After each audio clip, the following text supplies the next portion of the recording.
It's time for this week's episode of Brandon Sports Talk, featuring in-depth interviews from those who are trending in the world of athletics. And now, here's the host of Brandon Sports Talk, Brandon Pate.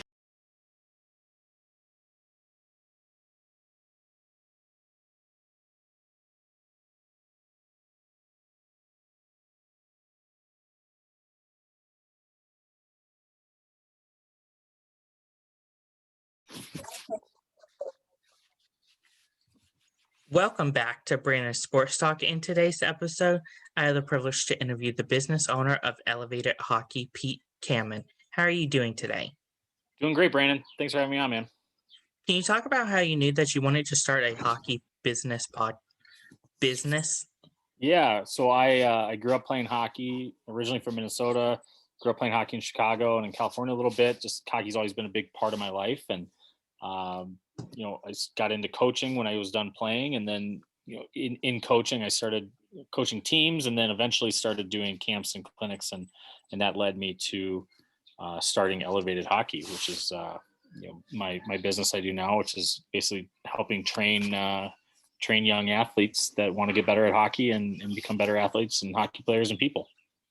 How did you know that when you came up with the name Elevated Hockey?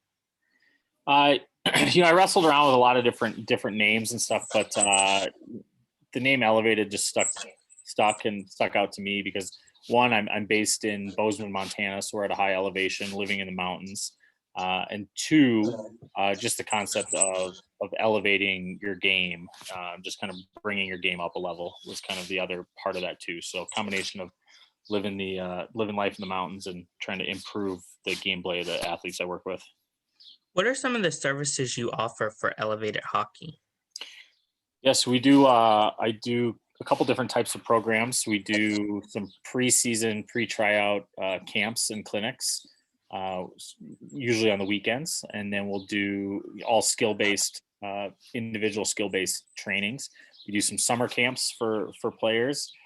During the season, I run what I call the Black Aces Club, which is more higher level players, so college, pro, junior, and some AAA players all coming together to skate together to improve individually. And then I do some superhero themed little kids for like 4 to 8-year-olds, working with them.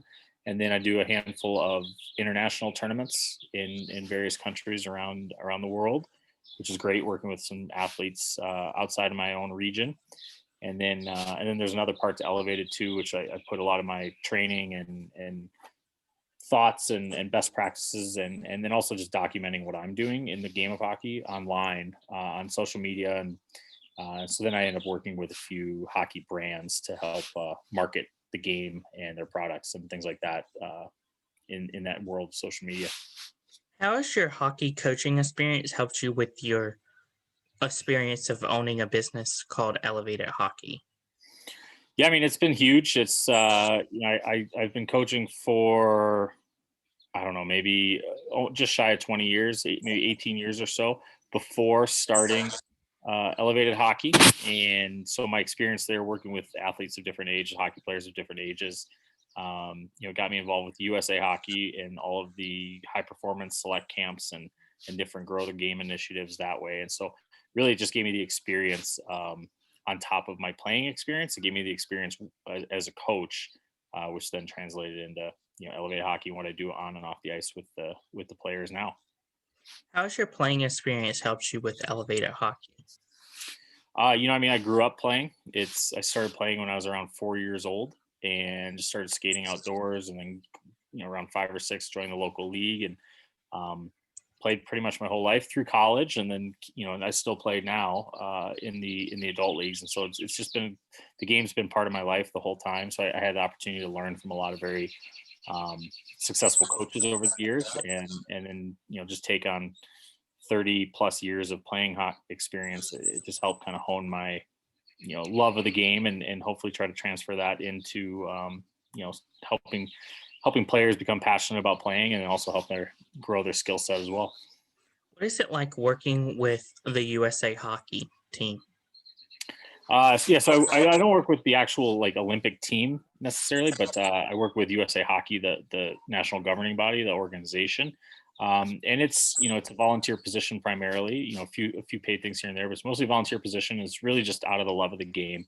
My role with them, I have kind of two main roles with USA Hockey, a lot of different positions, but one is in the coaching side. So I do a lot of coaching education and just trying to help other coaches, primarily newer coaches, but help raise the level of expertise and know-how and really help them get over any sort of fears and just become better coaches, which will then translate into becoming better players on the ice that they're working with around the country.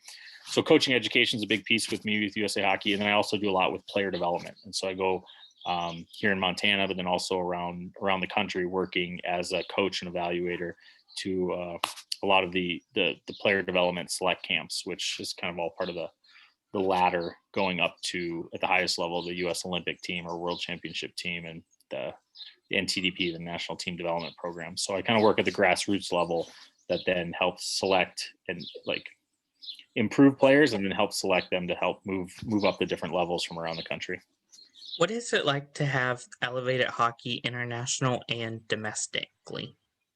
That's kind of a passion project of mine. I used to coach overseas for a little bit before I started Elevated Hockey, and majority of the work I do is in the States. It's in my hometown, in my home state, in my region, and a few others around in other various parts of the country. But the international piece, in a non-COVID year, I typically do between 2 to 4 international camps. Usually one in Southeast Asia and one in Southern Europe, and then I've had an opportunity to do a couple others in places like India, and I spent some time in Africa.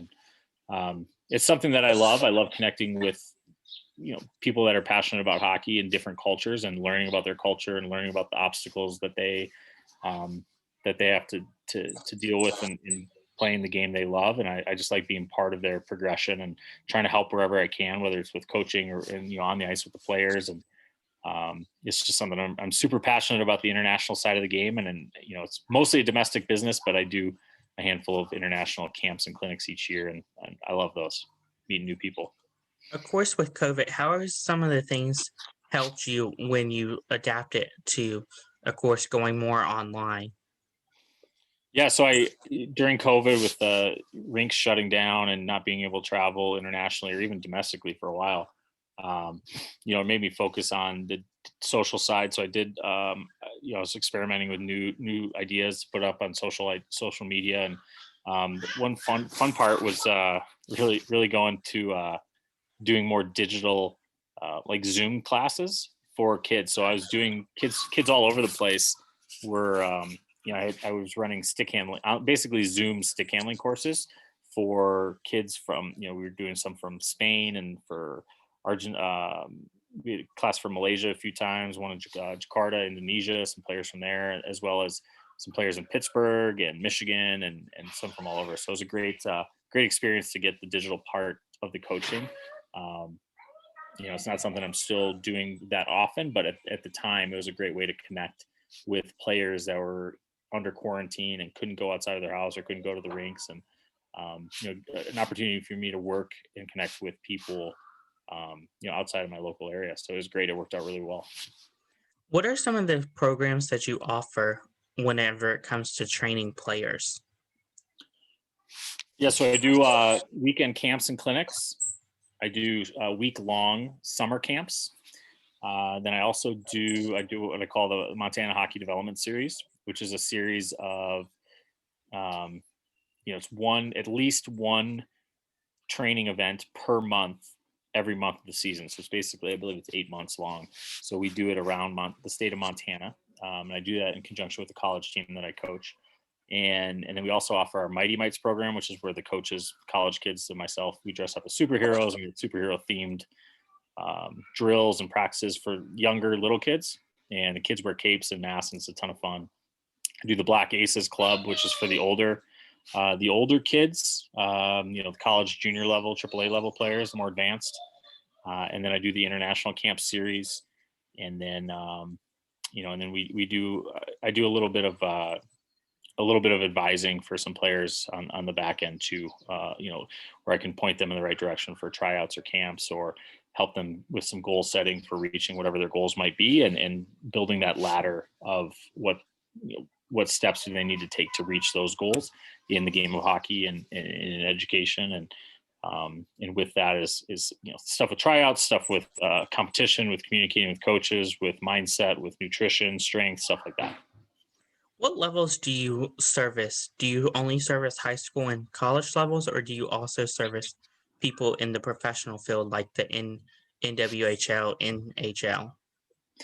So the vast majority of the players that we work with are amateur hockey players. So as young as 4, and we break things up by level. So the younger introductory classes, like the superhero Mighty Mites that I mentioned, is basically for age 4 to 8. For ages 8 to 18 are our weekend and week long elevated hockey skills clinics. And then our Black Aces Club is essentially from 15 to 25, kids that are playing AAA and juniors in college. And then I've had an opportunity to work with a couple of professional players, but the real usually it's like during the off season when they're here in Montana, and usually they just slot in with some of our older groups to get those kids. So majority of our focus, the vast majority of our focus is on the amateur hockey player and helping them achieve their goals and become better. What is it like whenever professional hockey players in the NHL and NWHL do come and step in to like one of your classes to like get a little bit of practice during the off season? What is that like? Mhm. Anytime you can get a professional athlete on the ice, it just raises the level for the other people on the ice. So like those men or women, they're pros at what they do, and so when they step on the ice, they're doing things the right way at a professional level. And so the rare opportunity that we get an NHL player out on the ice with our younger kids, it's an opportunity for them to see the size and the strength and really the speed and skill that these guys have, and they can kind of have like a role model to look up to. And so, the couple times a year that it happens, that we get an NHL player joining in for a skate or two, it's a great opportunity for our younger players to really just see what it really is like up close to be a professional athlete. What are some of your future plans when it comes to elevated hockey? Future plans. I mean, I hope to keep doing what I'm doing and having kids come out to the camps and clinics and things like that. I'm planning to grow more, reach more players. Not only in Montana, we're going to be going to a lot more new cities this year that I haven't hosted clinics before. I'm also looking to do more outside of the state of Montana. I've got a couple coming up in like Minnesota and Missouri and Florida. And I'm looking to expand that to hopefully regionally, do some in Idaho, Utah, Wyoming, North Dakota, South Dakota, stuff like that. So I see an expansion coming with more camps and clinics, and then I'm always looking to do more internationally. So I've been talking with a few different folks in different countries, and hope to in the near future, when travel becomes easier for the world to handle, then I hope to be going back overseas to ramp that part of the program back up. What is something that you learn now that you didn't know before starting a hockey business? I didn't, I've always loved the game of hockey, but I never, I think before I started elevated hockey, I didn't understand the business of hockey very well. So I kind of learned behind the curtain, kind of how the game of hockey works from a financial aspect, and how rinks are working, what's, what people like on and off the ice. But the biggest thing I've learned is just, I guess the biggest benefit is really the people that I've met, the connections I've made. I've had an opportunity to connect with just good hockey people, like adults and kids that are in my camps, all over the country, all over the world. And so that's, for me, is like the biggest learning experience. And like, that's the biggest piece of it, is I'm just passionate about hockey, and it's awesome connecting with other passionate hockey people. What advice would you have somebody looking to start their own hockey business? Yeah, I would say to get some experience, make sure you're ready to do it. I feel an obligation to the kids that, if the parents are spending their hard-earned money to get on the ice and pay for some lessons, make sure that I try to make sure that they're getting more value than they expect. So I think if anyone's starting to make a hockey company, it's not an easy job. but it is fun and rewarding if it's done, with the people that you're providing value to. And with that, if you're ready to do it, you have experience to share and a passion for the game, then just go and do it and jump in and just start small and start gaining experience and gaining clientele and have fun while you're doing it. Even if it's a business, you have to enjoy it. And I think the more someone that is starting a hockey business enjoys what they're doing, that's going to translate into the people that are coming to those camps are going to enjoy it as well. So I think that's a huge piece of it. So jump in and do it and enjoy what you're doing. You gotta love it. Where can my listeners find you on social media? Yeah, so on Instagram, you can find me at Elevated Hockey. So Elevate with a D at the end, Elevated Hockey. Same thing on Facebook, / Elevated Hockey. And then you can find me online at elevatedhockey.com. Thank you again, Pete Carmen, for your interview, and best of luck in your future with Elevated Hockey. Thanks so much, Brandon. I appreciate it. You can find Brandon Sports Talk on Facebook at Brandon Sports Talk, Instagram at Brandon Sports Talk, Twitter at Talk_Brandon, and you can find me on YouTube at Brandon Sports Talk. Don't forget to like, comment, and subscribe. Thank you again, Pete, for your interview, and best of luck. Thanks, Brandon. You too. You've been watching Brandon Sports Talk. Please feel free to like, share, and subscribe to Brandon Sports Talk on social media and on YouTube.